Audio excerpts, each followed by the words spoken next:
So, last weekend, I found myself at my friend Dave's place. Dave's got this pretty intense obsession with jigsaw puzzles.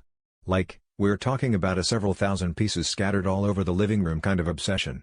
It was a typical Saturday night, nothing too out of the ordinary, just a couple of friends hanging out, when Dave excitedly announced that he had finally completed the giant puzzle he'd been working on for over a month.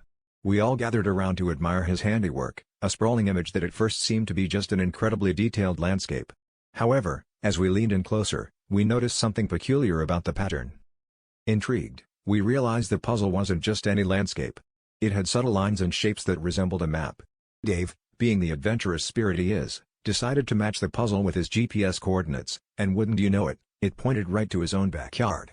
We were all both puzzled, pun fully intended, and amused by the idea that maybe his puzzle was trying to lead us on a little treasure hunt. Encouraged by the possibility of a hidden stash of something interesting, we grabbed some flashlights and headed out back, half expecting to find some quirky time capsule or maybe a weathered garden decoration. What we found was far more peculiar. As we started poking around the bushes and flower beds, we unearthed one garden gnome after another. But these weren't your average, everyday garden gnomes.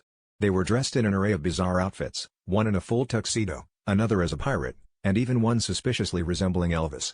It was as if we'd stumbled upon the world's largest, and weirdest, collection of garden gnomes, all hidden in plain sight right in Dave's backyard.